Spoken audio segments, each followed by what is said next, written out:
Hi hello ಎಲ್ಲರಿಗೂ ನಮಸ್ಕಾರ. ಇಲ್ಲ ಚೆನ್ನಾಗಿದ್ದೀನಿ ಅನ್ಕೊಂಡಿದ್ದೀನಿ. ನಾನು ಸೂಪರ್ ಆಗಿದ್ದೀನಿ. ಇವತ್ತು ಈ ಜಾಗನ ಎಕ್ಸ್ಪ್ಲೋರ್ ಮಾಡೋಣ ಬನ್ನಿ. ಗುರುಬನಹಳ್ಳಿ ಮಹಾಲಕ್ಷ್ಮಿ ದೇವಾಲಯದಿಂದ 30 ಕಿಲೋಮೀಟರ್ ಆಚೆಗಡೆ ಹೋದರೆ ನಮಗೆ ಸಿಗೋದು ದೇವರಾಯನ ದುರ್ಗ. ದೇವರಾಯನ ದುರ್ಗ ಇಲ್ಲಿ ತುಂಬ ಫೇಮಸ್ ಅಂದರೆ ಇಲ್ಲಿರೋ ಬೆಟ್ಟಗಳು. ಸೊ ಇಲ್ಲಿ ಬೆಟ್ಟದ ಮೇಲೆ ಒಂದು ದೇವಸ್ಥಾನ ಇದೆ, ಅದು ನಾನು ನಿಮಗೆ ಇವಾಗ ತೋರಿಸ್ತೀನಿ ನೋಡಿ.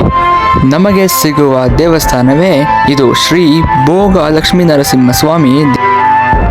ಈ ದೇವಸ್ಥಾನವನ್ನು ಹೊಕ್ಕಿ ನೋಡಿದರೆ ನಮಗೆ ಕಾಣುವುದು ಅತ್ಯಂತ ಅಚ್ಚರಿ ತರುವಂಥ ವಿಷಯ. ಅದೇ ಈ ದೇವಸ್ಥಾನದ ಕಟ್ಟಡ ರೂಪ, ಆರ್ಕಿಟೆಕ್ಚರ್. ಈ ದೇವಸ್ಥಾನವನ್ನು ಕಟ್ಟಲು ಬಳಸಿರುವಂಥ ವಸ್ತುಗಳು ಬಹಳ ಹಳೆಯ ಕಾಲದ್ದು, ಮತ್ತು ಮೇಲ್ಗಡೆ ಪೇಂಟಿಂಗ್ ಮಾಡಿದಾರಲ್ಲ ಅದು ಇವಾಗ ರೀಸೆಂಟ್ಲಿ ಮಾಡಿರೋ ಪೇಂಟಿಂಗ್ಗಳು. ಈ ದೇವಸ್ಥಾನ ಬಹಳ ಹಳೆಯದು ಎಂಬುದಕ್ಕೆ ಒಂದು ಸಾಕ್ಷಿ ಇದೆ. ಅದೇ ಈ ದೇವಸ್ಥಾನದ ಒಳಗಡೆ ಹೋಗಿ ನೋಡುವಂಥ ಅಚ್ಚರಿ ತರುವಂಥ ವಿಷಯ. ನೀವು ನೋಡ್ತಿರ್ಬೋದು, ಇಲ್ಲಿ ಬಳಸಿರುವಂಥ ಕಲ್ಲುಗಳು ಅತ್ಯಂತ ಹಳೆಯ ಕಾಲದ್ದು. ನಾವು ಈ ದೇವಸ್ಥಾನವನ್ನು ನೋಡಿ ಪುನಃ ಮತ್ತೆ ಬೇರೆ ಜಾಗಕ್ಕೆ ಹೋಗ್ತಾ ಇದ್ದೀವಿ. ಈ ಜಾಗದ ಸ್ಪೆಷಾಲಿಟಿ ಏನಂದರೆ, ಶ್ರೀರಾಮ ಬಿಟ್ಟಿರುವ ಬಾಣದ ನೀರು ಇನ್ನೂ ಕೂಡ ಹರಿತಾ ಇದೆ.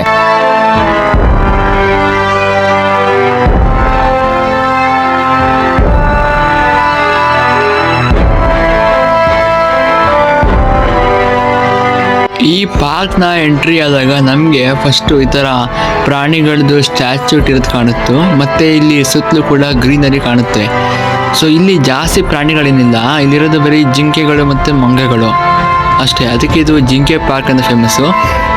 ಸೊ ಇಲ್ಲಿ ನೀವು ನೋಡ್ಬೋದು, ಇಲ್ಲಿ ಬಗೆ ಬಗೆಯ ಮಂಗಗಳು ಮತ್ತು ಜಿಂಕೆಗಳಿರುತ್ತೆ.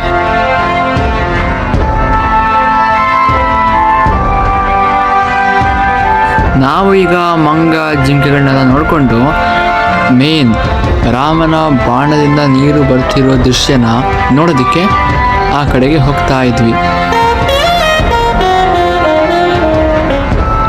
ನಾನು ಕೂಡ ಅಲ್ಲಿ ತುಂಬ ಎಂಜಾಯ್ ಮಾಡಿಕೊಂಡು ಸೀನರಿ ನೋಡಿಕೊಂಡು ನಿಧಾನಕ್ಕೆ ಹೋಗ್ತಾ ಇದ್ವಿ.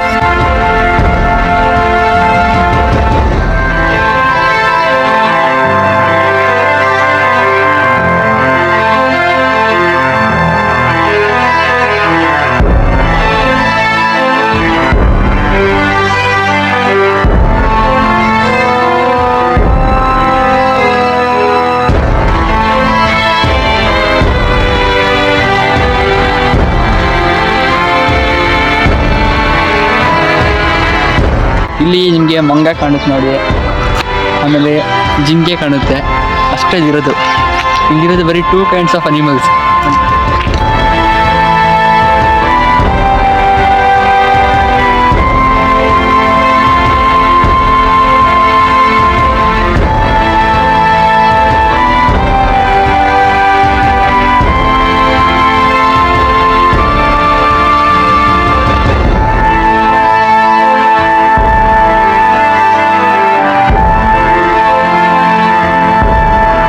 ಸೊ ಇವಾಗ ನಾವು ಹೋಗ್ತಿರೋದು ನಾಮದ ಚಿಲುಮೆ ನೋಡೋದಕ್ಕೆ. ತುಂಬ ಎಲ್ಲ ಕಡೆ ಫುಲ್ ಗ್ರೀನರಿ ಇದೆ, ಮತ್ತು ನಾವು ಇವಾಗ ನಾಮದ ಚಿಲುಮೆ ನೋಡೋಕ್ಕೆ ಸೊ ಇಲ್ಲಿ ನಿಮಗೆ ಡೈನೋಸರ್ ಕಾಲದ ಅನಿಮಲ್ಸ್ ಕಾಣುತ್ತೆ. ಅದೇ ವಿಚಿತ್ರವಾಗಿರೋ ಟಾರ್ಟೈಸ್. ಇಷ್ಟು ದೊಡ್ಡ ಟಾರ್ಟೈಸ್ ಎಲ್ಲ ನೋಡಿದ್ದೀರ ನೀವು? ಯಾವ ಥರ ಮಾಡಿದ್ದಾರೆ ಅದನ್ನ, ಅದು ರಿಯಲ್ ಅಲ್ಲ. ಆದರೆ ಮತ್ತು ತುಂಬ ಮಂಗಗಳು ಏನು ಮಾಡುತ್ತಂದರೆ ಕ್ಯಾಮ್ರಾ ಕಿತ್ಕೊಂಡು ಹೋಗ್ಬಿಡುತ್ತೆ. ನೀವು ಹಳೆ ಕಾಲದ ಮರಗಳೆಲ್ಲ ಇದೆ, ಅದು ಬೋರ್ಡಲ್ಲಿ ಹಾಕಿದ್ದಾರೆ. ಎಲ್ಲ ತುಂಬ ಹಳೆಯ ಕಾಲದ ಮರಗಳು. ಸೊ ನಾವು ಹಿಂಗೆ ಹೋಗ್ತಾ ಇದ್ರೆ ನಮಗೊಂದು ಇಂಟ್ರೆಸ್ಟಿಂಗ್ ಜಾಗ ಕಾಣುತ್ತೆ.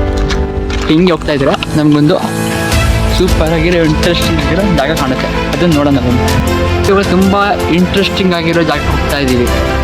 ಸೊ ಕಮ್ ಜೊತೆಗೆ ಕಮ್ ನೋಡಿ. ನೋಡ್ತಿದ್ದೀರ ನೀವು ನಂದಿದು ಮೂರ್ತಿನ. ಸರ್ ಕ್ಯಾಮ್ರಾ ಹಿಂದಕ್ಕೆ ಹೋಗೋದು, ಮುಖ ಕಂಪ್ಲೀಟ್ ಕ್ಯಾಮ್ರಾ ಆಗುತ್ತೆ ನೋಡಿ. ಇದು ಯಾವಾಗ ಕಟ್ಟಿದ್ದು ನಮಗಂತೂ ಗೊತ್ತಿಲ್ಲ, ಬನ್ನಿ ಅದು ನೋಡೋಕೆ ತುಂಬ ಹಳೇದು ಅನ್ಸುತ್ತೆ. ಸೊ ಇವಾಗ ನಾವು ಹೋಗ್ತಿರೋದು ನಾಮದ ಚಿಲುಮೆ ನೋಡೋದಕ್ಕೆ.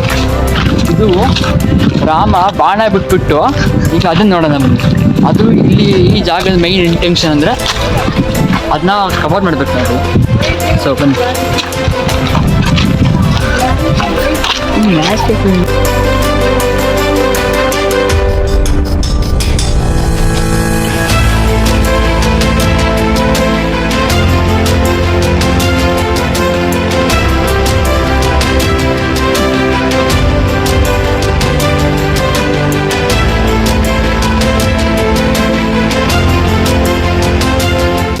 ಸೊ ಇವಾಗ ನಾವು ಹೋಗ್ತಿದ್ದು ಮೇನ್ ಇಂಟ್ರೆಸ್ಟಿಂಗ್ ಆಗಿರೋ ಜಾಗ ನೋಡೋದು. ಬನ್ನಿ ನೋಡೋಣ.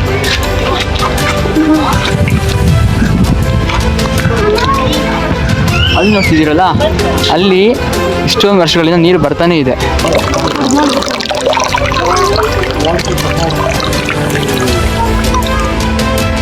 ನೋಡಿದ್ರಲ್ಲ ನೀರು ಯಾವ ಥರ ಇಲ್ಲಿ ಬರ್ತಿದೆ. ಮತ್ತು ಇದು ನೋಡೋಕ್ಕೆ ತುಂಬ ಜನ ಇಲ್ಲಿ ಅವಾಗ ಬರ್ತಾ ಇರ್ತಾರೆ. ಮತ್ತು ಈ ಜಾಗ ಇರೋದು ತುಮಕೂರಲ್ಲಿ. ಮತ್ತು ಈ ಜಾಗ ತುಂಬಾ ಫೇಮಸ್ ಆ್ಯಕ್ಚುಲಿ. ಅಂದರೆ ಶ್ರೀರಾಮನೇ ಬಾಣ ಬಿಟ್ಬಿಟ್ಟು ನೀರು ಬರ್ಸಿರೋದಂತ ಫೇಮಸ್ ಆಗಿದೆ ಈ ಜಾಗ. ನೋಡ್ತಾ ಇದ್ದೀರಲ್ಲ, ಇಲ್ಲಿ ಈ ಜಾಗದಿಂದ ನೀರು ಉಕ್ಕುತ್ತೆ ಮೇಲೆ.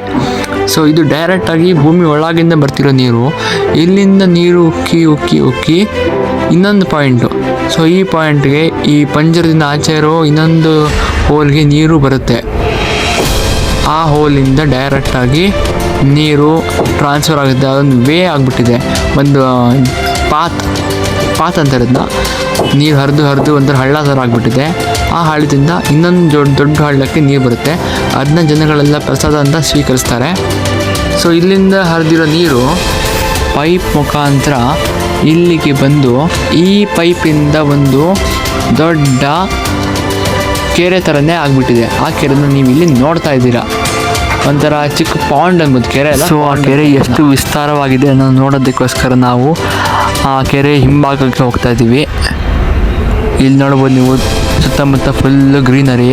ಇದು ಇರೋದು ಬೆಂಗಳೂರಲ್ಲ, ತುಮಕೂರಲ್ಲಿ. ಓಕೆನಾ. ಇವಾಗ ನೋಡ್ಬೋದು ಈ ಕೆರೆ ಇದೆಯಲ್ಲ, ಇದು ಹಿಂಭಾಗದಿಂದ ಕಾಣೋದು. ಅಂದರೆ ಆ ನೀರು ತುಂಬ ಕಾಲಿಂದ ಹರಿದು ಅಲ್ಲಿ ಪಾಚಿ ಸೇರ್ಕೊಬಿಟ್ಟಿದೆ.